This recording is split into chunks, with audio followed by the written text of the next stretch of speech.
안녕하십니까. KBC 시사 토크쇼 촌철살인입니다. 윤석열 대통령과 미국의 바이든 대통령이 한미동맹 70주년을 맞아 공동성명을 채택했습니다. 한국과 주변국과의 관계에 어떤 변화가 있을지, 또 우리가 얻은 것과 잃은 것은 무엇인지 살펴보겠습니다. 더불어민주당 2021년 전당대회 돈봉투 살포 의혹이 갈수록 확산되고 있습니다. 검찰 수사가 어디까지 확산될지 모르는 상황에서 민주당 내부에서조차 출구 전략 찾길 어려워하고 있습니다. 한 주간의 이슈를 속속들이 파헤쳐 촌철살인 분석해보는 시간, 오늘 함께 하시는 분들입니다. 국민의힘 천하람 순천갑 당협위원장, 더불어민주당 설주환 법률위원회 부위원장 나오셨습니다. 안녕하십니까? 네, 안녕하십니까? 아유, 안녕하십니까? 예, 우리 천하람 위원장님은 순천만 정원박람회 다녀오셨죠? 저는 뭐 되게 자주 가죠. 그래요? 정기권 사놔가지고. 아, 예. 200만 명이 넘었더라고요, 벌써. 네, 엄청 많으시고요. 그리고 이제 그리고 실제로 그 순천만 정원 안에 돈 내고 안 들어가도 이제 바깥에도 굉장히 잘 해놨어요. 이게 도심 뭐, 전체가 네, 뭐 이렇게. 그린광장 뭐 풍광정원 뭐 해가지고 엄청 잘 해놔가지고 순천 자체 경기도 요새는 굉장히 좋은 상황이에요. 네, 그래서 다행이다. 저는 한 번도 못 가봐서 그래요? 빠른 시일 내에 한번 얼른 가봐야 오세요. 되겠네요. 언제까지 하죠? 알겠습니다. 저희 10월까지 합니다. 10월까지 네. 하면 이번 봄이 딱 좋겠네요, 5월이면. 네, 이번 봄이랑 가을이 아마 이제 피크일 것 순천만 같고. 갈 때가 굉장히 또 유명하고 그래서 굉장히 좋습니다, 진짜. 네. 가을에. 네. 예. 가을에 기가 막히죠. 네. 한국에 이런 데가 있나 싶어요. 맞습니다. 예. 거기도 빨리 가보시고. 자, 이제 주제에 들어가기 전에 잠깐 얘기를 했는데 좀 심각한 얘기를 준비해놨다 보니까 좀 편한 얘기로 한번 시작을 했습니다. 첫 번째 이야기, 민주당 돈봉투 파문 어디까지로 주제를 잡아봤습니다.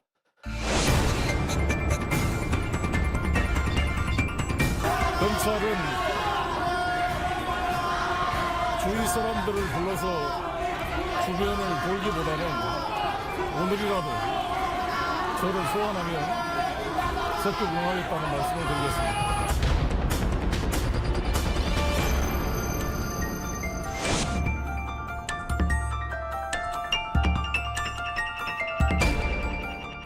우리 설 변호사님, 네. 지금 일단 송영길 전 대표가 귀국을 하면서 네. 이것이 일단락되는 것이냐 했는데 계속 이야기들은 나오고 있어요. 그러니까 저는 이 검찰의 수사가 조금 너무 성급했다. 기본적으로. 그래서 이제 강래구 전 감사협회 회장의 네. 어떤 영장 기각도 뭐 그런 어떤 그 흐름에서 저는 나온 거라고 생각을 하거든요. 예. 왜 그러냐면 보통 수사라는 것이 다 이렇게 순서가 있고 절차가 있습니다, 기본적으로. 그런데 너무 빨리 이게 나오고, 또 문제가 뭐였냐면 녹취록이 굉장히 중요한 증거지 않겠습니까? 그런데도 불구하고 이것이 어느 언론사에서 계속해서 나왔다는 것들이 예. 검찰의 수사를 어떤 차분하게 하기보다는 오히려, 그러니까 뭐 처음에 너무 이렇게 크게 과포장돼서 이게 성급하게 나갈 수밖에 없는 분위기가 만들어졌던 것은 아닌가라는 생각이 듭니다. 어떤 수사를 정확하게 수사를 통해서 물증을 잡고, 그다음에 이 사람이 예를 들어서 강래구라는 사람이 돈을 마련해가지고 줬다고 한다면 예. 그 돈을 줬다는 사람, 조성 과정에서의 불법이 있을 것이고 전달 과정에서 불법이 있다고 한다면 이것을 차근차근 하나씩 불러서 진술을 받아놔서 마지막에 강래구 씨가 왔었을 때 빠져나갈 수 없게끔 하는 것이 수사인데, 예. 이게 오히려 그런 것보다 강래구 씨부터 불렀거든요. 예. 그래서 예를 들어서 너가 이거 뭐 불법 작업 한 것 같은데 녹취록 틀어보니까 그러니까 이거에 대해서 얘기를 해라. 그리고 실제 제가 강래구 씨와 통화를 했던 분하고 제가 만나서 얘기를 예. 들어본 바에 의하면 그냥 가서 계속 한 게 검찰에서는 녹취록 틀어주고 이거 뭐냐, 녹취록 틀어주고 이게 뭐냐, 계속 이런 수사를 했다, 진술 조사를 받았다는 거예요. 이런 걸로는 법원에서 영장 나오기가 굉장히 힘듭니다. 저는 그런 면에서라면 검찰이 좀 수사를 차분하게 할 필요가 있었었는데 이 부분에서 너무 성급하고 소위 뭐 얼레벌레 같다고 해야 되나요? 약간 너무 좀 이렇게 성기지 못하게 저는 좀 한 것 같다는 생각이 들고요. 그다음에 저는 송영길 전 대표가 상당히 그 클라이막스였다고 저는 보여요. 귀국이요? 프랑스의 파리에서 예를 들어서 기자회견 이후에 조금 더 늦춰졌다고 한다면 민심이라든지 어떤 민주당에서 그 송영길 대표에 대한 원망이라든지 이런 것들이 더 증폭됐을 거라고 생각하는데 기자회견 하자마자 바로 그 다음날 왔거든요. 예. 그런 면에서라면 저는 송영길 대표가 뭐 송영길 대표의 불법을 덮자거나 비호하자는 것이 아니라 어찌 되었든 간에 정치인으로서 책임을 다하는 모습을 상당히 높게 저는 평가한다고 봅니다. 우리 천하람 위원장도 같은 생각이신가요? 아니요. 그러니까 이제 검찰 수사가 영 이게 뭐 너무 성급했다 이런 지적인데. 아니 뭐 아무래도 이게 스캔들이 좀 사실 되게 크잖아요. 이건 그렇죠. 굉장히 중요한 네, 문제잖아요. 이게 뭐 어찌 됐든 지금은 야당입니다만 어찌 됐든 제1당이고 또 그때 당시에 여당의 전당대회 관련해 가지고 돈 봉투가 오갔다. 게다가 거기서 누구는 넣고 누구는 빼자, 뭐 호남은 해야 된다, 막 이런 구체적인 전달책들의 얘기가 나온다. 이거는 큰 일입니다. 예. 제가 뭐 검찰이었어도 검찰총장이었어도 야 이거는 서둘러서 빨리 해라라고 할 만한 일이고요. 근데 이제 뭐 설 변호사님 말씀대로 법원이 결과적으로 일단 1차 영장 기각했기 때문에 예. 조금 뭐 수사가 부족했던 면이 있겠지만 근데 저는 수사가 어떻게 진행되고 검찰의 일정이 어떻게 가고보다도 이거는 국민들이 직접 느끼시는 거거든요. 예. 아니 녹취록이 막 나오고 있고 막 사람들의 이름이 구체적으로 나오고 있는데 이게 검찰의 수사가 뭐 잘 가든 안 가든 이거는 정치적으로는 굉장히 큰 일이다. 국민들께서 예. 보시기에. 예. 그래서 그 부분은 민주당이 좀 파악하셔야 되는데 송영길 대표 보면은요. 그러니까 여유 있는 척하는 것 같아요. 그러니까 이게 보십시오. 내가 만약에 진짜 억울해요. 막 제가 전당대회 나갔는데 돈 봉투 돌리지도 않았고 아니면 돌렸더라도 나는 정말 모르는데 있었던 일이면은 저 같으면 당장 이거 말도 안 되는 소리다. 내가 지금 바로 한국 가가지고 얘기하겠다라고 해서 샤를드골 공항 가가지고 바로 한국 귀국해서 무슨 말도 안 되는 소리냐. 그리고 이런 정도 녹취록이 나오면은 만약에 저였다면은 자기 캠프에 있던 사람들한테 화를 냈을 것 같아요. 이게 무슨 짓이냐 이게 지금. 내가 언제 이런 거 하라 그랬냐. 근데 그런 게 아니에요. 그러니까 반응들이 굉장히 자기적이고 처음에는 시간 끌고 안 들어오고 싶어하는 느낌을 풀풀 풍기다가 이제 민주당 입장에서도 사실 어쩔 수 없는 상황까지 예, 되니까 프랑스에서 기자회견하고 들어와서 탈당하고 하면서 마치 본인이 뭐 대단한 걸 하는 것이냐. 본인도 옛날에 LH 사태 때 다 탈당시켰잖아요. 예. 어쩔 수 없는 거 하면서도 마치 뭔가 여유 있는 척 하는 건데 저는 이게 되게 이상하다. 그리고 민주당에서 나오는 반응들도 아니 전 너무 좀 납득하기 너무 다들 여유가 넘친다. 결국 국민의힘을 보면서 예. 아 우리 이 정도 스캔들 터져도 별 문제 없어. 이렇게 저는 보고 있는 것 같아요.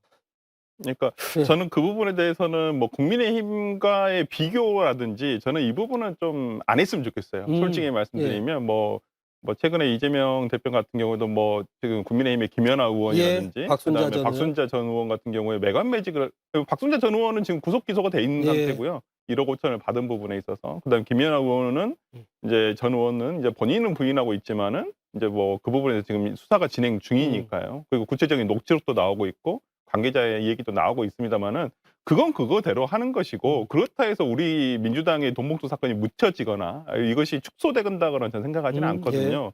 일단 그러나 뭐 예를 들어서 이재명 대표의 그런 발언이 부적절했다고는 하지만은 이제 또 일각에서는 그런 얘기도 있어요. 이재명 대표가 그런 얘기 안 했으면 정말 이거 계속 돈봉투 민주당 국민의힘에 정말 엄연한 불법이 있음에도 불구하고 진짜 언론지상에 나오지도 않을 거 아니냐. 저는 뭐 그런 얘기가 있지만은 그렇다고 치더라도 저는 민주당에서 돈봉투 사건을 대하는 태도가 아직은 여전히 고개를 들 때는 아니다. 우리가 여전히 반성하고 고개를 숙여야 될 때이지 지금은 아직 이게 다 해결된 것도 아니에요. 수사가 이제 진행되고 있다고 봅니다. 그렇기 때문에 저는 송영길 대표가 본인의 무고함을 지금 입증하고 싶긴 하겠지만은 뭐 지금 검찰과의 어떤 뭐 출석 부분과도 지금 조율이 안 된 상태인 것 같고요. 이 부분은 조금 더 시간이 필요한 사건이 아니겠느냐. 뭐 검찰 출석이야 이제 아마 지금 하기에는 좀 이른 것 같고 저희 국민들이 궁금해하는 거가 또 이런 부분이 있는 것 같아요. 진짜 정치를 하면서 돈봉투 관련해서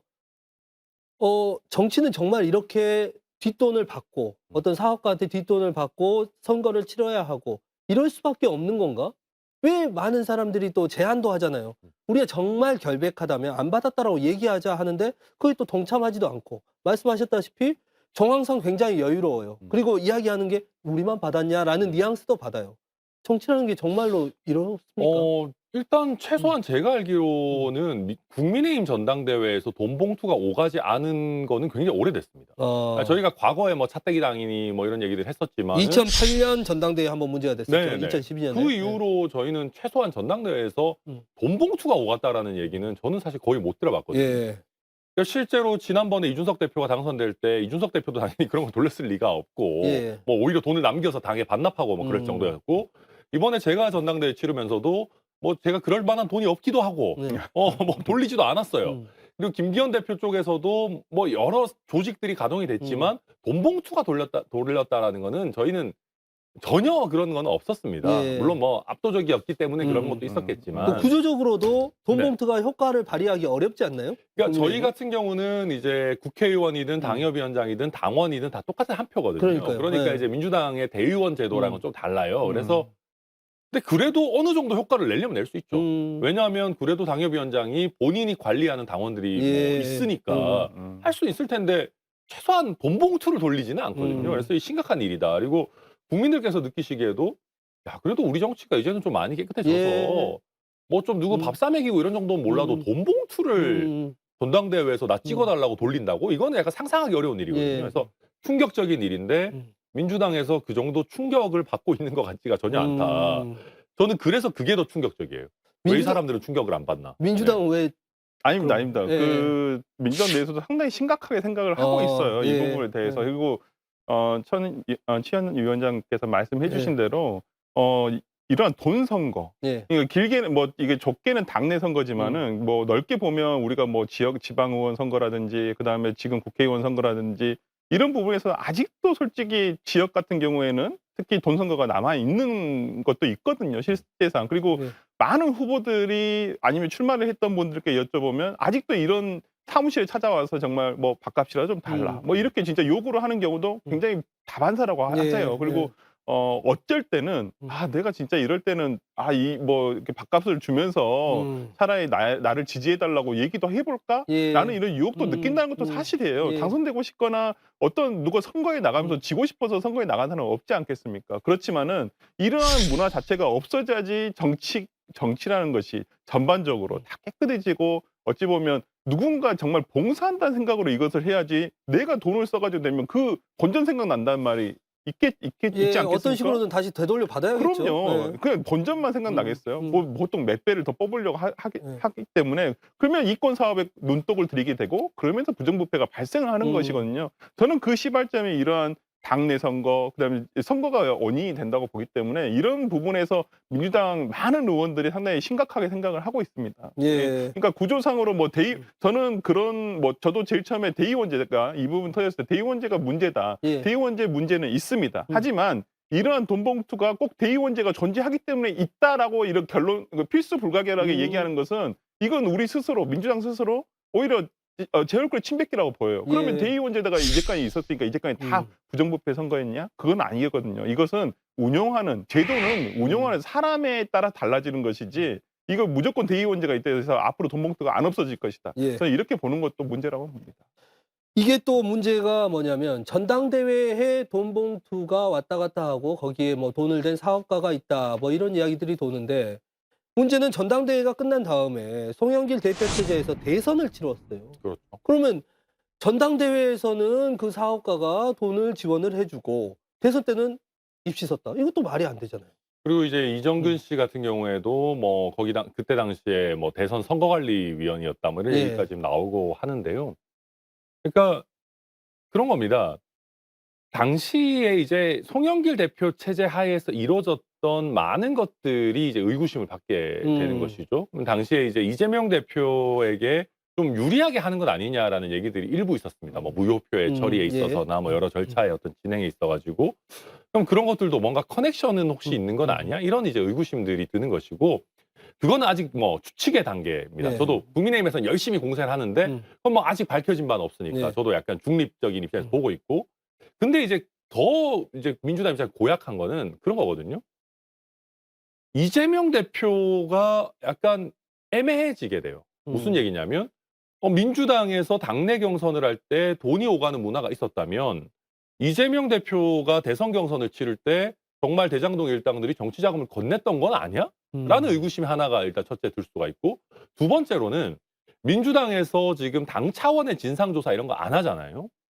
뭐 해봤자 안 나올 거다 뭐 이런 예. 얘기 저도 뭐 일부는 공감하지만 왜 그러면 적극적으로 하는 척이라도 안 하냐라고 했을 때 지금 비명계들도 일부 포함돼 있고 뭐 친문도 들어있고 뭐 이런 얘기들 하지 않습니까? 만약에 진상조사 이재명 대표가 강하게 드라이브 걸면 당장 그 사람들 그럴 거예요. 이재명 대표 당신도 지금 기소된 것도 있고 수사받고 있는 거 얼마나 많은데 그러면 당신 혐의에 대해서도 우리 진상조사하자 당해서. 예. 그러면은 이게 이재명 대표 입장에서 굉장히 좀 난처해져요.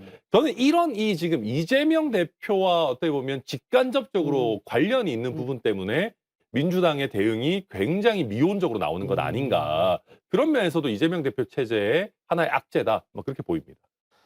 민주당에서는 좀 어디까지 좀 수사가 확대될 거라고 보고 계시고 어떻게 좀 법률위원회 소속이시니까 예, 어떻게 좀 아무래도 대응을 하고 계신가요? 기자분들한테 상당히 전화가 많이 오더라고요. 네. 예, 저도 뭐 아는 부분도 있고 모르는 부분도 있고 그래서 저는 이제 송 대표 쪽보다는 강래구 감사협회장 쪽 예. 인물들하고 조금 알고 있는데 뭐 그래서 지금 수사 진행 상황이라든지 이런 부분에 대해서는 조금 뭐 얘기도 아는 부분에 대해서는 얘기를 하고 있습니다만은 일단은 녹취록에 공개가 되었던 현역 의원들 두 분, 뭐 윤관석 의원이라든지 이성만 의원, 그 다음에 뭐 거기에 나오는 예를 들어서 뭐 박모 보좌관 이런 나오고 있는 사람에 대해서는 기본적으로 조사는 돼야 될 것이다. 수사가 돼야 될 것이고 예. 그다음에 누가 받았냐. 예. 아까도 뭐 말씀해 주셨지만은 당내에서는 진짜 누구도 받았다고 하지를 않고 계세요. 심지어 진짜 명단에 계신 분한테 저도 직접 전화 받았어요. 근데 본인 진짜 아니다. 예. 그리고 제가 또 그 명단에 있는 다른 의원실에 있는 정말 수석부장한테도 전화를 해서 이게 어떻게 된 거냐니까. 그 명단은 예. 그 이제 좀 신빙성이 네, 굉장히 떨어지고요. 예. 진짜 우리 당 내에서도 누구도 받았다 하신 분이 없으세요. 예. 실제적으로. 그러니까 신정훈 의원 같은 경우 공개하시지 않으셨습니까? 예. 본인은 진짜 그런 사실 없다. 저는 오히려 이게 자기 고백하는 것도 중요한데 자기 고백해도 안 믿어지거든요. 의심의 눈초리를 가지고 계신 분들은 여전히 그 의혹을 가지고 있고 진짜 안 받았냐 뭐 이런 얘기도 하고 계시는 분들이 계시는데 뭐 이소영 의원이 뭐 169명에 대해 전수조사를 하자. 예. 그럼 어떻게 전수조사를 합니까? 그러면 비공개 의원총회에서 눈 감고 손들어 이렇게 해야 될까요? 안 되지 않습니까? 거짓말 탐지기라도 동원합시다 우리. 아니 그러니까 아니 뭐 방법이 없어요. 민주당 의원들이 그 거짓말 탐지기 속이는 스파이 훈련을 받지는 않았을 아니 거 아니에요. 위원장님 아시잖아요. 네. 그 거짓말 탐지기의 증거 능력이 없습니다. 기본적으로 우리나라의 법원에서는. 그렇죠. 네. 그래서 저는 그 부분에 상당히 그 한계가 있어서 이걸 우리가 예를 들어서 누구누구 받았어요. 이거 공개 조사를 해서 조사 결과를 내놔도 야 그럼 너희 또 제 식구 감싸기 그러니까. 아니냐. 근데 이제 같아서. 물론 저도 그 진상조사 이런 부분에 대해서 한계가 있다는 건 압니다. 근데 그러면 이제 진상조사를 안 하는 거에 있어가지고 왜 그럼 국민들이 지탄을 하시는 거냐. 그러니까 이거 요새 여론의 흐름을 보면 본봉투 사건이 땅 터졌을 때보다 오히려 민주당의 대응의 부실이 나오면서 오히려 전 여론이 악화되고 있다고 보거든요. 근데 지금 보면 그러니까 진상조사 하려고 마음 먹으면 이정근 씨 쪽 사람 불러다가 이런 거 저런 거 물어보고 했던 거 어찌 됐든 나름대로 노력을 해볼 수 있어요. 그리고 이제 뭐 하다못해 지금 이름 나온 뭐 윤관석 이런 사람들 있잖아요. 또 누구지 이성만 의원. 이런 사람들한테 대해서 징계 절차 개시해가지고 그쪽부터 조사를 시작할 수 있거든요. 민주당도 뭐 윤리심판원 이런 거 갖고 있지 않습니까? 근데 이런 걸 안 하고 있는 거예요. 게다가 이걸 안 하고 있는 것뿐만이 아니고 이상한 얘기들이 나오잖아요. 강경태 최고위원 같은 사람 뭐 50만 원 그 뭐 대단한 거라고 뭐 나 하냐. 이제 초창기에 좀 나왔죠. 게다가 송영길 대표 이번에 탈당하고 나서 뭐 큰 정치인 같은 얘기 뭐 하고 뭐 무력이 없다느니. 그러니까 이런 얘기들 하는 걸 보면 그러니까 뭐냐면 전체적으로 국민들께서 보시기에 입으로는 뭔가 큰 일입니다. 저희가 반성합니다라고 하는데 실제로는 그냥 뭐 이게 뭐 우리끼리 뭐 그럴 수도 있지 뭐 몇 억 돌린 것도 아니고 뭐 몇백만 원인데 그리고 송영길 대표가 우리 당을 위해서 고생 얼마나 하고 좋은 일 많이 하고 그랬는데 그거 뭐 큰일이냐 내가 좀 당대표 돼서 좋은 일 하려고 하면 그럴 수도 있지 굉장히 온정주의적인 그 끼리끼리 문화 같은 게 느껴진단 말이에요. 그러니까 이게 단순히 왜 진상조사를 안 해 이게 아니고 아니 할 마음이 없네 이렇게 느껴지는 거죠. 이재명 대표가 그랬잖아요. 그 억울함을 좀 태도에 있어서 논란은 있었지만 국민의힘은 공천 헌금 이거 해가지고 전 의원들 2명이나 지금 있지 않냐. 그거는 왜 안 물어보세요? 그건 왜 안 하시고 저희한테 이 당내 전당대회 이거만 가지고 계속 물어보세요? 이 억울함은 좀 있을 것 같아요. 그러니까 이게 이제 이게 보면 참 그 당대표의 격이 없구나. 그러니까 우리가 이제 사과할 때 가장 하면 안 되는 게 남 탓하거나 음. 물타기 하는 거잖아요. 대표께서 이런 얘기를 직접 안 해도 돼요. 이거는 밑에 있는 뭐 대변인급이나 아니면은 사실은 뭐 방송에 나가는 민주당의 수많은 스피커들이 하면 되는 얘기고 실제 이런 내용들이 언론에 나와요. 그러니까 지금 이 얘기가 아예 안 나오고 있지 않아요. 네. 근데 왜 이걸 굳이 대표께서 얘기를 하셔야 되냐. 또 뭐 어떤 문제가 있냐면 하영재 의원 같은 경우에 저희는 최소한 체포 동의는 했어요. 예. 저희가 방탄을 하진 않았어요. 그리고 김연아나 박순자나 이런 사람들 저희가 옹호하는 사람은 최소한 아무도 없습니다. 뭐 일단 수사는 지켜보자라는 정도의 입장이지만 그런 면에서 국민의힘은 왜 가만히 놔둡니까? 이게 가볍다는 건 아니지만 지금 전당대회에서 특정 당대표 후보가 당선되기 위해서 시스템적으로 많은 사람에게 돈 봉투를 뿌렸다는 거에 비해서는 덜 충격적이니까 덜 나오는 거예요. 예. 그런 걸 가지고 왜 국민의힘 핑계대고 또 맨날 하는 거 있잖아요. 검찰 맨날 이렇게 얘기하는 예. 지지율 떨어지니까 검찰이 푸는 거다. 아니 이정근 녹취 파일 제가 봤을 때 이정근 쪽에서 분명히 새고 있는 부분이 있을 건데 예. 자기들 잘못한 건 생각 안 하고 뭐만 하면 검찰 탓이고 뭐 타이밍 돼서 정치 검사가 저는 이런 거는 그럴 거면 차라리 미안하다는 말을 하지를 말든가 미안하다 얘기하면서 남 탓하고 핑계대고 저는 좀 진짜 별로라고 생각합니다. 그래서 우리 네. 서해 부위원장님도 계속해서 이거 굉장히 심각하게 받아들이고 네, 있고 네, 네. 이렇게 그렇습니다. 말씀하셨는데 네. 자 이런 상황에서 또 두 가지 또 사안이 있습니다. 네. 김의겸 의원이 네. 송영길 전 대표 네. 탈당한 송영길 전 대표는 당직도 없죠 당연히. 그렇죠. 예. 대변인을 맡겠다고 했다가 또 뭐 그쪽에서 좀 안 하겠다 하니까 논란이니까. 다시 예, 한번 예. 이제 걷어들이는 이런 논란이 있었고 또 두 번째 민영배 의원의 복당을 이 난리통에 결정을 했단 말이에요. 네, 그러니까 저도 김의겸 의원을 어떤 언론 소통 예, 참고로 참고로, 이렇게 예. 송영길 대표가 이제 친분이 있어서 그렇게 부탁을 했다고 하는데 아무래도 이제 김의겸 의원이 이제 기존의 대변인 시절에 예. 조금 다소 조금 부정확한 사실관계가 명확하지 않은 내용들을 가지고 이렇게 대변인으로서 이렇게 논평을 한 것도 있고 그다음에 국회 질의 과정에서도 좀 그런 내용이 있어서 저도 이 부분 김의겸 의원이 하시는 것은 좀 아니다고 봅니다. 특히나 당을 일단은 탈당하시지 않았습니까? 예. 그러면 당내 인사가 아니에요. 그런데 현역 의원이 그것도 언론 소통을 해준다는 것도 그럼 민주당에서 다 관여하고 있는 그렇죠. 거 아니냐? 예. 라는 얘기가 반드시 나올 수밖에 없거든요. 그럼 지금은 정말 송영길 대표가 힘들고 어렵고 외로우시더라도 지금은 혼자 싸우실 때라고 저는 보여요. 그리고 본인의 무고함을 입증하시고 정말 당당하게 돌아오셨으면 좋겠어요. 오히려 뭐 일각에서는 뭐 정계 은퇴를 해라라는 얘기도 있지만은 물론 이게 사실관계로 딱 드러나는 순간 당연히 정계 은퇴죠. 다시는 정치권에 발을 들일 수 없어요. 예. 근데 저는 지금으로서는 조금 힘드시더라도 혼자 홀로 외로이 싸우시는 게 저는 맞다고 보고요. 예. 제가 그때도 전 귀국하신 날도 그렇게 말씀을 드렸어요. 그러니까 지금 뭐 사실관계 확인해 보시겠다고 누구한테 연락한다거나 이러면 이게 검찰의 증거인멸의 하나의 단서가 될 수 있어요. 그럼 예. 나중에 진짜 영장청구의 원인이 될 수도 있거든요. 지금은 혼자 복귀를 해보시는 게 중요하다. 당시 스케줄표 갖다 놓고 내가 이러이러했던 것 같은데 혹시나 이정근하고 통화를 하면서 이런 얘기를 하지 않았어. 나 혼자 복귀하시는 게 더 중요하지. 지금 뭐 예를 들어서 강래구 씨한테 그렇다고 전화하시겠어요? 하면 예. 안 되잖아요. 예. 그럼 강래구 씨도 위험해져요. 그렇기 때문에 지금은 오히려 사실관계 파악을 위해서 옆에 분들한테 얘기하시는 것보다는 오히려 본인하고 정말 그때 당시 실무적으로 일을 했던 분하고 얘기를 하면서 사실관계를 좀 정리하는 작업이 훨씬 더 필요하다고 보고요. 민영배 의원 같은 경우는 저는 일단은 원칙상 예. 뭐 복귀하시는데 문제는 없습니다. 탈당 후 1년 후에 우리가 복당이거든요. 예. 복당 규정이. 예. 그런데 지난 아마 4월 정도에 제가 탈당을 하셨던 걸로 기억이 예. 납니다. 그렇기 때문에 규정상은 문제가 없습니다만은 진짜 앵커께서 얘기해 주신 대로 이 난리 와중에 굳이 이렇게 뭐 오셔서 예. 또 소리 또 없이 본인은 이렇게 시끄러우니까 들어오셨다고 하지만은 도대체 왜 지금 시기일까? 전 곰곰이 생각도 해봤어요. 도대체 그러면 이재명 당대표 체제에서 꼭 이렇게 서두를 필요가 있었나? 라는 생각이 들어서 이게 당 지도부 체제와 연결이 되나? 그렇죠. 원내대표 임기를 하루 앞두고 지금 네. 아니 급하게 좀 굳이 아니 그래도 뭐 미영배 의원이 예를 들어서 원내대표 지금 4명이지만은 예를 들어서 캐스팅 보트를 지고 있는 단 한 사람도 아니고 저는 왜 이렇게 서두르시지? 굳이 서두르시지 않더라도 지금 민주당에서 굉장히 배려를 많이 하고 있잖아요. 지역구 지금 뭐 공석이잖아요, 위원장도. 그렇지만은 왜 갑자기 이렇게 들어오시려고 했을까라는 생각을 해보면 저는 뭐 좀 길게 봐야 되겠습니다만은 저는 지도부 체제와도 약간 연관이 있는 것은 아닌가라는 생각도 좀 들어봅니다. 그러니까 저는 이런 거를 보면은 국회의원 선거를 예. 뭐 한 2주에 한 명씩 나눠서 한 명씩 뽑아야 되나 그런 생각해요.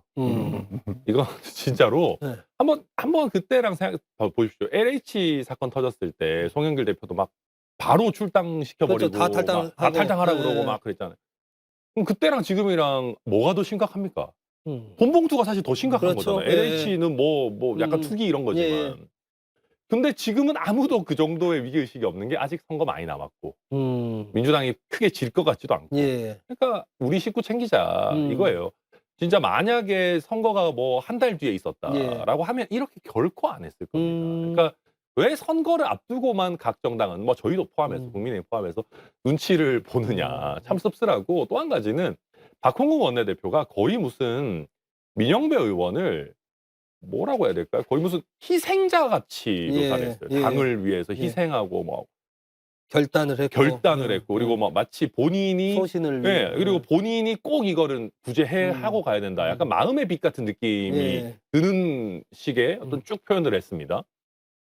근데 헌법재판소 결정이 나왔을 때 그 결정을 토대로 해가지고 민주당이 얼마나 국민의힘에 대해 가지고 한동훈 장관에 대해서 공세를 폈습니까? 근데 그 헌법재판소 결정에 민영배 의원의 위장 탈당은 굉장히 큰 문제가 있었고 이게 다른 의원들의 심의 표결권을 제한한 거다라는 네. 부분도 들어가 있었잖아요. 그래서 민주당 일각에서도 우리가 결과적으로는 이겼지만 절차적으로 좀 부적절했던 거에 대해 사과해야 된다. 뭐 설 변호사님 포함해서 많은 메시지 나왔는데 예. 그런 거는 온데간데 없고 무슨 희생하고 이제는 당의 개선 장군 내지는 뭔가 이렇게 금이 환영하는 것처럼 돌아온단 말이죠. 예. 그러니까 이런 것 때문에 설 변호사님의 진정성을 제가 의심하는 건 아니지만 아니 돈봉투 사건 이거 별로 심각하게 생각 안 하는 거 아니냐는 거죠. 이 난리에 왜 민영배 의원을 금이 환영시키냐라는 것이고 김은겸 의원 이거 돕겠다는 것도 진짜 코미디 중에 코미디라서 이게 좀 일단 저는 그거 보면 국민의힘이 참 문제다. 아, 그게 또 갑자기 국민의힘이. 아니 왜 민주당에 네. 대해서 긴장감을 하나도 못 심어주니까 만약에 진짜 선거 질 것 같았잖아요. 당명 바꾸고 뭐 당에 뭐 무슨 뭐 그렇죠. 저희가 옛날에 했듯이 네, 뭐 당 천막이라도 재산이라도 뭐 네, 헌납하고 네, 막 네. 온갖 거 했을 거예요. 네. 근데 그런 위기감을 국민의힘이 못 주고 있으니까 이런 터무니없는 형태의 일들이 일어나는 거 아닌가? 뭐 저도 참 예. 답답합니다. 마지막으로 우리 설 변호사님이 네. 민주당 어떻게 해야 된다고 보십니까? 일단은 가장 좀 단기적인 처방책으로는 예. 지금 언론지상의 녹취록에 나왔던 분들은 일단 탈당 아니면 안 나가시면 저는 출당 조치를 시켜야 된다고 예. 봅니다. 기본적으로는. 그래서 본인의 무고함을 입증하고 돌아오라. 예. 저는 얘기하고 싶고요. 그리고 뭐 지금 당 내에서도 뭐 대의원제 관련해 가지고 좀 알가부하세요. 실제 비공개 의총에서 들어가셨던 분의 말씀을 들어보면 대의원제에 대해서 상당히 정말 계파 간에 이게 설전이 정말 심각했다고 합니다. 그럴 수 있을 네. 것 같아요. 네. 누가 얼마나 확보됐는지 다들 아니까. 네, 그래서 대의원 저는 제도를 예를 들어서 개선은 필요하죠. 다들 공감하는 것은 개선은 필요하지만 이것을 단순히 폐지하고 말 것인가 이 부분을 조금 봐야 되고요. 저는 오히려 국민의힘 같이 룰을 단순화할수록 부정의 소지는 적어지거든요. 예. 그렇기 때문에 이 부분에 대해서도 대의원제는 존치하되 그냥 표의 등가성을 고려해서 그냥 한 표만 주면 저는 이런 일이 다시는 일어나지는 않을 것이다. 아니 네. 권리당원이나 대의원이나 어차피 똑같은 한 표인데 굳이 돈을 써가면서까지 할 필요는 없다고 보이거든요. 저는 그런 면에서라면 그런데 뭐 이거에 매몰돼서 이것을 예를 들어서 대의원제 전폐로 예를 들어서 당내에서 계파 간의 갈등을 한다. 이건 진짜 돈봉투 사건에 대해서 아까 천 위원장이 얘기하신 대로 심각성 못 느끼고 예. 정말 뻘짓을 하는 것이기 때문에 저는 이 부분에 있어서 진정성을 가지고 지금 우리가 대처를 해야 된다 생각합니다. 예. 단기적으로는 관계자들이 탈당을 해야 되고 장기적으로는 제도 개선 필요하다. 그리고 근본적으로는 돈으로 어떤 매표를 할 수 없다. 그리고 돈 관련돼서 어떤 이런 일들이 일어났을 경우에는 정치적 생명이 끝나는구나. 이런 것들을 이번에도 확실하게 보여줬으면 좋겠습니다. 자, 다음 이슈로 좀 넘어가 보겠습니다. 윤석열 대통령이 미국 바이든 대통령과 정상회담을 마치고 공동 선언을 채택을 했습니다.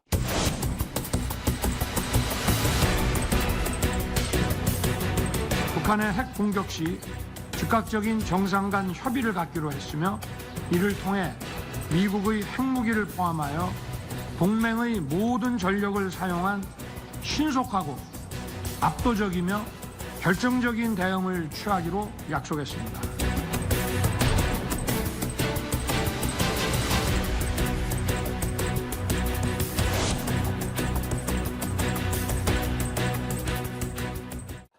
자, 공동 성명과 함께 워싱턴 선언까지 발표를 했는데요. 이거 우리 천하람 위원장님 보셨을 텐데 어떻게 전반적으로 어떻게 평가하십니까? 그러니까 저는 제가 뭐 외교 전문가가 아니지만 예. 정치적으로 보면 이건 약간 보수 지지층, 진보 지지층 모두 다 사실 만족하기 쉽지 않은 부분들이 있습니다. 그러니까 보수 진영에서는 우리 스스로 핵을 안 가지겠다라고 선언한 거 아니냐. 예. 자체 핵무장의 필요성을 공감하는 국민들도 많은데 그런 부분에서 아쉬움이 좀 있을 것이고 진보 진영에서는 북중러와의 관계를 고려했을 때 우리가 뭐 미국과의 핵 협의체까지 할 필요가 있는 것이냐라는 식의 불만들이 나올 텐데 모르겠습니다. 뭐 어떻게 보면 양쪽에서 불만이 나온다는 게 균형 잡힌 합의라고 볼 수도 있겠습니다만은 좀 독특한 형태로 합의가 도출된 거는 맞는 것 같다. 그리고 뭐 윤석열 대통령도 얘기하셨습니다마는 미국이 본인들의 핵 자산을 어떻게 쓸지에 대해서 다른 나라와 공식적인 핵 협의체 같은 걸 구성하는 거는 예.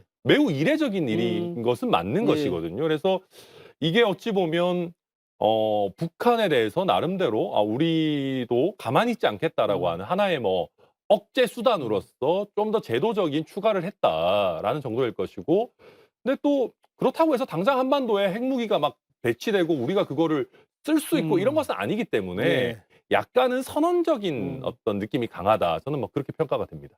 그러니까 안보, 경제, 진보, 보수 모두가 또 불만족스럽겠지만 사실 현실적인 어떤 그런 타협점이다. 그렇죠. 뭐 왜냐하면 미국 입장에서도 사실은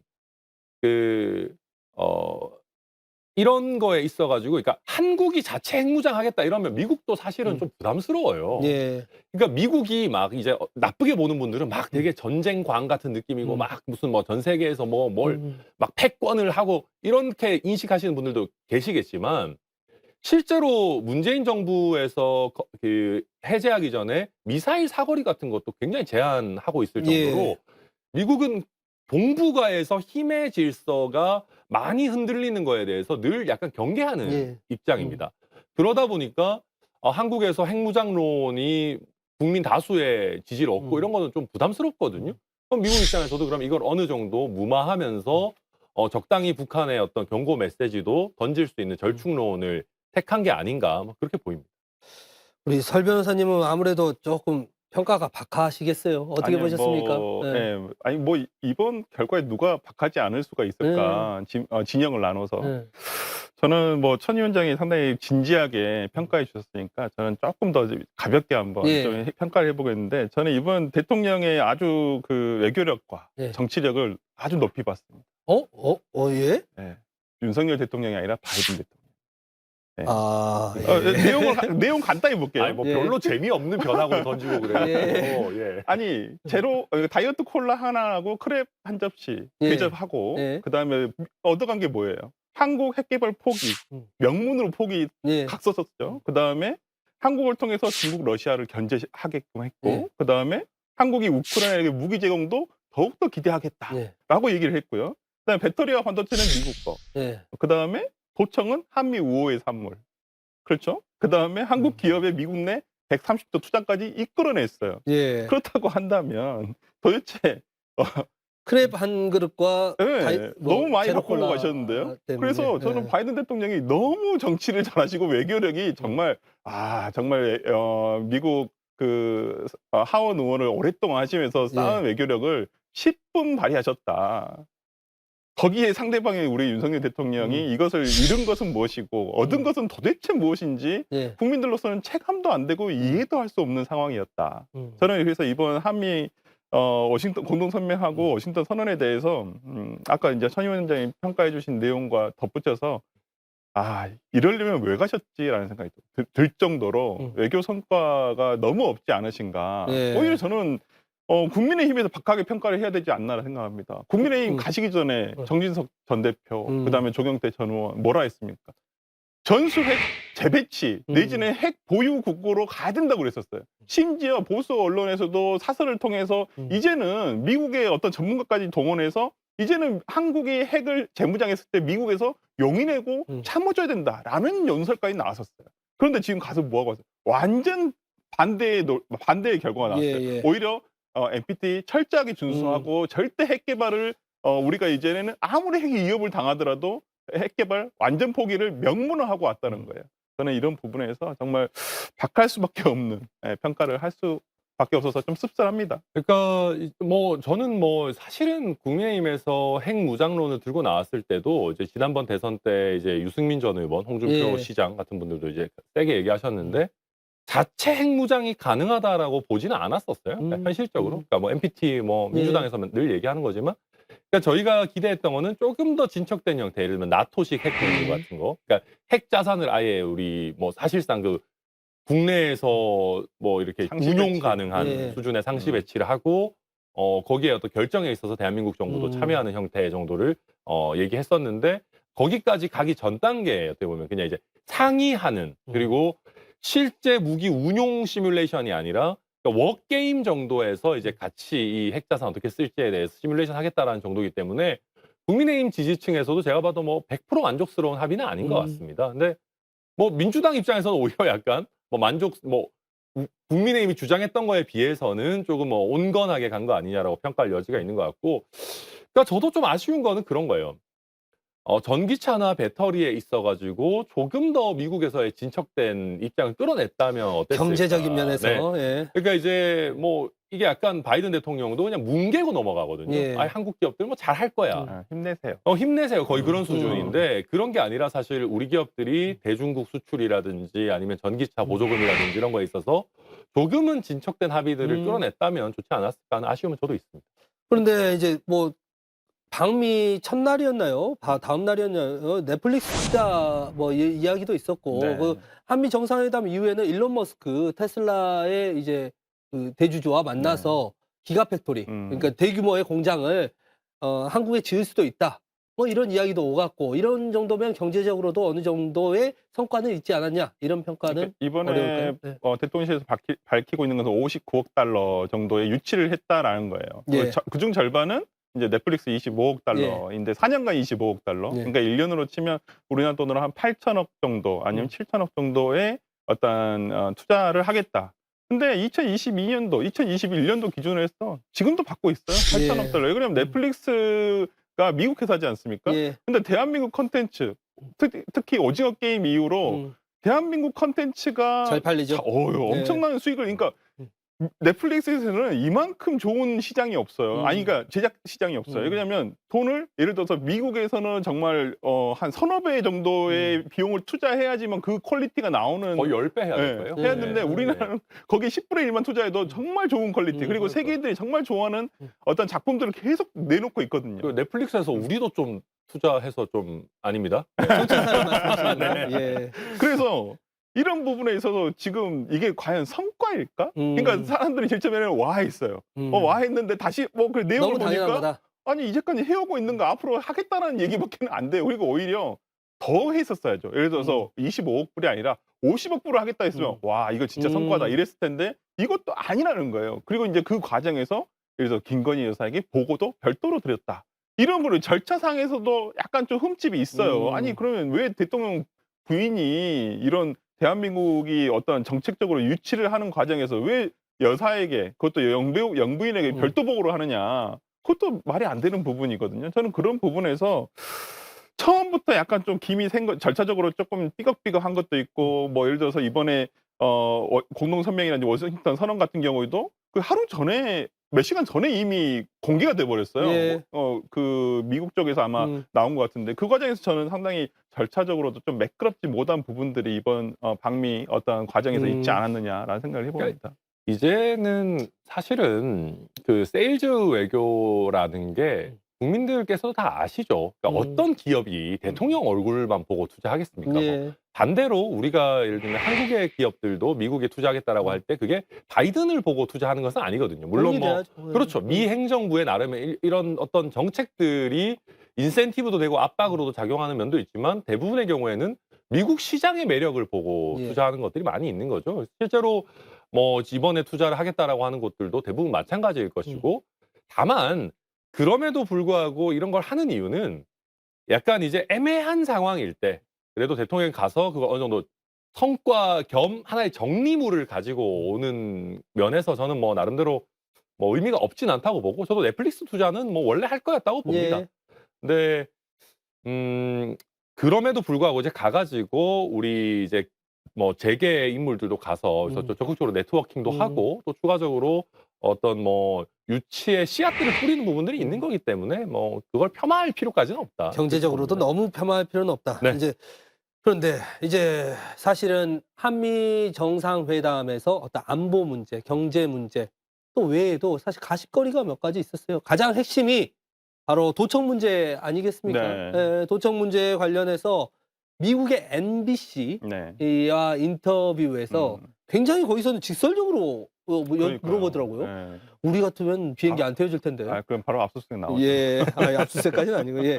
그 친구가 친구를 도청하냐라고 했을 때 오히려 그거에 대해서 커버 쳐주는 윤석열 대통령의 모습에 국민들이 좀 이게 맞나? 이런 생각을 많이 했던 것 그렇죠. 같아요. 그러니까 정상적인 답변이라면 뭐 답변을 저는 회피하시는 게 더 맞았다고 보고요. 예. 좀 애매하고 조금 민감한 문제였다고 생각하시면 차라리 안 그랬으면 아무리 친구지만 내가 이것은 그래도 그냥 넘어갈 수는 없다. 그래도 친구에게 얘기를 하겠다. 이렇게는 얘기를 했었어야 정상인데 예.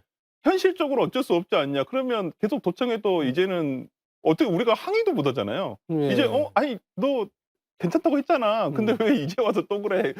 전적도 있는데 아니 전에는 괜찮다고 왜 이제 와서 왜 이래? 나중에는 우리가 거기에 대해서 얘기도 할 수가 없어요. 그러면 이 부분에 대해서 미국뿐만 아니라 지금 문제를 삼는 것은 미국만 도청했겠냐라는 거예요. 오히려 진짜 일부분이 더 큰 걱정이죠. 솔직히 말하면. 일본이라든지 뭐 이런 데서 그럼요. 또 도청을 할 수 있다. 아, 그럼요. 이런 저쪽에서도 할 수 아니 중국 대사관도 우리나라에 들어와 있고 러시아 대사관도 다 들어와 있어요. 그러면 예. 거기서는 정보 활동 안 할까요? 다 하겠죠. 그렇기 때문에 저는 그런 부분에서 오히려 그 안보 상황, 그다음에 우리의 경기 태세 이런 부분에 대해서 걱정을 하는 거지. 우리나라도 다 도청하지 않습니까? 예. 우리나라 국정원도 하겠죠. 대외 수집 정보를 수집해야 되니까. 근데 그렇다 해서 들켰을 경우에는 어떻게 됩니까? 우리가 거기에 대한 항의를 받지 않습니까? 예. 그렇기 때문에 저는 그런 부분에서 이번에 좀 MBC에서 그런 직설적인 어떤 질문이 왔었을 때 저는 대통령이 좀 이 부분에 대해서는 국민의 자존심을 한 번 정도 살려줄 수 있는 답변을 하셨으면 예. 더 좋았을 텐데 오히려 더 그냥 뒷걸음치는 어떤 답변을 내놓으셔서 더욱더 가슴이 답답해진다. 저는 그렇게 생각했습니다. 뭐 제가 봐도 그걸 그렇게 너무 이제 직설적으로 말씀하실 필요가 있었는가 하는 예. 생각 들고 뭐 약간 유머러스하게 넘어갈 수 있는 부분도 있죠. 우정이 더 돈독해지려면 사실은 뭐 아닌 거는 좀 바로잡고 가야 된다든지 뭐 이렇게 하실 수도 있었을 텐데 너무 그냥 현실적으로 예. 이렇게 말씀하시니까 현실적으로는 실제 하겠죠. 뭐 뭐 하겠지만 국제법상 이게 아니 근데 이제 뭐 어찌 됐든 예. 그래도 그게 어떻게 보면 하면 안 되잖아요. 안 되죠, 당연히. 이거 안 되는 예. 거고 또 들켰으면 당연히 예, 사과도 하고. 문제 제기도 하고 사과도 하고 해야 되는 거고. 그래서 저는 그런 부분에 있어서는 좀 대통령 답변이 왜 그렇게 나갔을까? 물론 분명히 예상 질문은 있었을 텐데. 당연히 있었겠죠. 그래서 저도 그런 부분은 조금 아쉬운 부분이 있고. 근데 아까 이제 설 변호사님 말씀 중에 적국들도 할 수 있다 하는데 그 예를 중국, 러시아를 드시면 안 됩니다. 중국, 러시아는 우리 적국 적국은 아니에요. 아니니까요. 예. 그거 바로 잡고 넘어가고. 왜냐면은 설 변호사님 또 큰 정치인 되셔야 되는데. 예. 이게 자칫. 제가 이제 아니 저는 적국으로 생각하지 않습니다. 제가 듣고 예. 있기로는 외국 대사관들도 국내 방송 모니터링을 생각보다 많이 많이 합니다. 하네요. 예. 그래서 그렇다라고 보고 약간 뭐 가로 빠졌지만은 그러니까 저는 그럼에도 불구하고 뭐 저는 더 큰 국내 정치에 영향이 있는 발언들이 나오지 않을까 하는 걱정들이 있었습니다. 예를 들면 우크라이나에 대해서 저는 개인적으로 우리가 우리가 이제 뭐 글로벌 중추 국가로서 우크라이나에 대한 지원을 더 충실해야 된다라고 저는 개인적으로 생각하는 편이지만 예. 가가지고 갑자기 우리가 이제 예를 들면 우크라이나에 대한 또 한 단계 이제 진척된 지원을 발표한다거나라고 하면은 또 국민들 입장에서는 이게 너무 국내에서 논의 없이 우리가 미국에 끌려가는 거 아니냐라는 부분도 있었을 텐데 다행히 뭐 또 그런 부분에 있어서는 뭐 바이든 대통령이 촉구하는 정도에서 끝이 났고 뭐 이렇게 하다 보니까 저는 전반적으로 이번 미국 회담이 미국에서 그런 표현을 썼더라고요. 예. 서프라이즈는 없다. 예. 깜짝 놀랄 만한 건 없을 거다라는 예. 표현을 썼는데 제가 봐도 약간 생각보다 별로 서프라이즈는 없는 그런 회담 아닌가 정도로 그냥 평가하겠습니다. 예상 가능한. 그러니까 네. 저는 이번 정상회담 열리기 몇 시간 전에 이 내용이 나왔잖아요. 그것도 미국 측에서 이번에 뭐 그렇게 크게 놀랄 것은 없다. 저는 이번에 되게 두 가지 부분이 저는 되게 이렇게 저는 눈에 들어왔어요. 예. 하나는 저기 정상회담 전에 이미 그 내용이 발설되는 과정에서 핵무기가 한반도에 배치되는 일은 없을 것이다라는 부분을 명확하게 했다는 거예요. 근데 그 부분에 대해서 미국 측에서 중국에 우리가 먼저 설명을 했다라는 거예요. 그럼 뭐야? 그럼 우리는 오히려 미국과 일본의 오히려 신냉정 체제로 들어간다고 해가지고 이쪽이 더 오른쪽으로 가고 있는데 미국과 네. 일본 측에 붙고 있어서 그럼 중국과 러시아를 지금 약간 아니 적이 아닌데 지금 적으로 돌리고 있는 상황인데. 약간 멀리하고 있는데. 네. 예. 근데 미국은 오히려 중국과 굉장히 관계 개선을 하고 있다라는 것이거든요. 실제 미국과 중국은 무역 양도 굉장히 더 증가하고 있어요.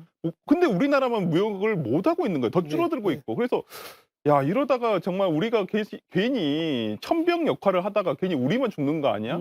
방패가 돼서 방패 역할도 못하고 그냥 이제 총알바위 되는 것은 아닌가라는 생각이 좀 들 정도로 거기서 약간 좀 뒤통수를 맞았다는 느낌이 들었고요. 하나는 또 그다음에 존 커비 백악관 대변인 와서 우리나라 프레스센터에 와가지고 와서 특별히 한 말이 뭐였냐면 이번에 윤 대통령이 한일 관계 개선을 해줬다는 부분, 한일 관계 개선, 우호적인 해줬다는 부분에서 미국에서 굉장히 감사히 생각을 하고 있다는 부분이.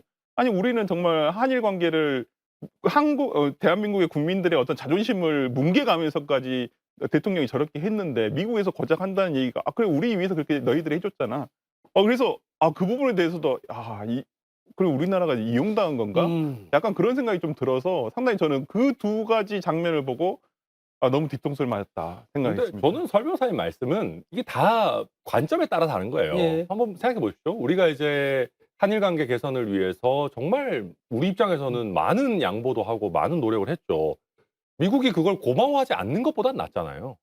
그러니까 뭐 우리랑 상관없는 일이고 뭐 니들이 알아서 하든가라고 하는 것보다는 사실은 나은 일이고 우리 모든 외교 전문가들이 다 알았지 않습니까? 한국 정부가 이렇게까지 적극적으로 나서는 거는 미국에서 이 한미일 공조를 동북아 영내에서 강화해야 된다라는 그 필요성이 컸다라는 거는 뭐 다 알고 있는 것이기 때문에 그거에 대해서 미국이 인정하는 정도의 차원이었다라고 보고 또 한 가지는 이제 아까 말씀하셨던 것 중에 중국과 미국이 소통한다라는 것인데 이거는 우리 입장에서도 꼭 나쁜 일이 아닙니다.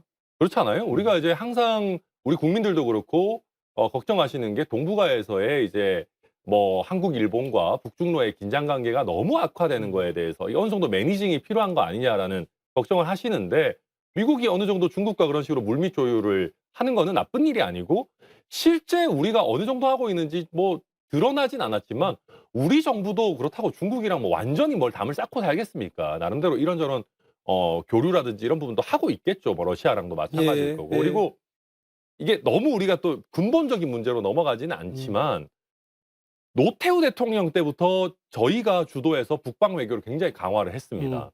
그런 기조로 많이 갔고 사실 중국도 저희와 굉장히 중요한 교역 예. 상대방이죠. 그러면 러시아랑 중국이 나쁜 짓을 안 하면 우리도 관계가 안 좋아질 리가 없어요. 예. 근데 러시아가 막 우크라이나 침공하고 중국이 무슨 타이완 막 거의 협박하다시피 하고 이러는데 우리가 이거 잘하고 있습니다. 뭐 중국, 러시아 우리 중요한 교역 상대방이죠. 이러고 있을 수는 없는 예. 것이거든요. 그래서 이 어떤 관계 악화의 책임을 전부 무슨 대한민국 정부에만 돌리는 거는 좀 타당하지 않다. 말씀드립니다. 그런데 이런 질문도 한번 드리고 싶어요. 그러니까 미국은 이런 말을 하잖아요. 중국이 우리 마이크론 이렇게 제재를 하게 되면 한국 너네 기업이 그거 가져가면 안 돼. 이렇게 직설적으로 이야기하잖아요. 그렇죠. 자기 기업들의 이익을. 우리는 현대 기아차 좀 보조금 주면 안 돼? 전기차? 우리 SK 하이닉스하고 삼성전자 반도체 투자하는 것만 50조 원인데 그렇죠. 우리 엄청 큰 거야 이거. 그런데 우리한테 장부 다 까라 그러고 이런 거 안 하면 안 돼? 라는 말 못 하나요? 저는 해야 된다고 보고요. 그리고 당연히 협상 과정 내지는 뭐 소인수 회담 과정에서는 얘기를 했을 겁니다. 아예 수치를 했을 가지고 것이다. 이렇게 했을 것이고. 근데 말씀하신 것처럼 저는 그 어떤 그 미국 언론 앞에서든 한국 언론 앞에서든 그런 얘기를 저도 좀 더 직설적으로 해야 된다고 생각해요. 그러니까 우리가 물론 국력이라는 게 아직 미국에 비해서 뭐 미국에 비하면 어느 나라든 국력이 네, 약하죠. 다 약하죠. 그렇고 그리고 뭐 지금 북핵 때문에 뭐 한미 동맹이 그건 때보다 중요하다. 뭐 다 알겠지만은 그 정도는 얘기할 수 있어야 사실 윤 대통령이 표현하듯이 친구 사이라고 할 수 있는 거 그래야 아니겠습니까? 동맹이고 그래야 주권 국가 그럼요. 우리가 아닙니까? 무슨 벙어리 냉가슴 네. 앓듯이 그럴 수는 없는 것이기 때문에 당연히 그런 부분은 좀 더 적극적인 어필 필요하다고 봅니다.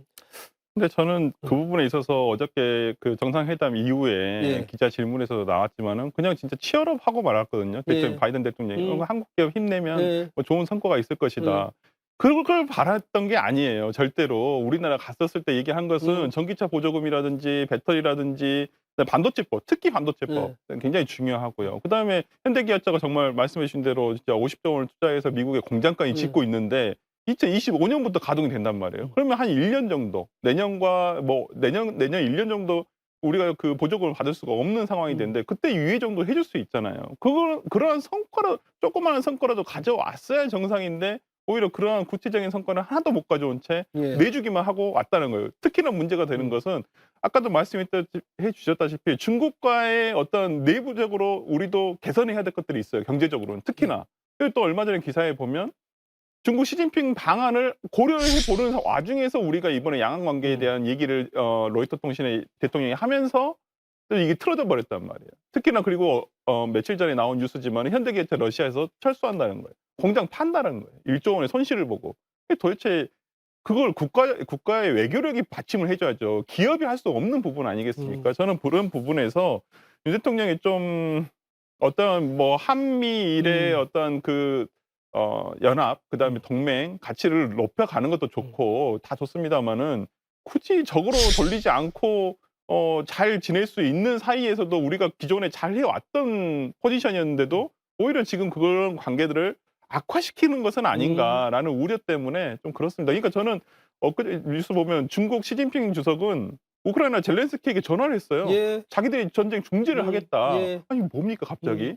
아니 중국과 미국이 그렇게 대리 전쟁을 하고 있다 생각했는데 아니네. 이게 또 저쪽은 중지하겠다. 그럼 우리나라는 뭘 해야 되죠? 도대체 어떻게 서야 되냐고요. 그러니까 외교에서는 영원한 적도, 영원한 우방도 없는 것인데 너무 한쪽에만 너무 쓰시려는 것은 아닌가라는 생각이 걱정됩니다. 예. 오늘은 여기까지 이야기하도록 하겠습니다. 한마디 말로 사람을 감동시키고 세상을 변화시키는 KBC 시사 토크쇼 촌철살인 여기서 마치겠습니다. 시청해주신 여러분 고맙습니다. 감사합니다.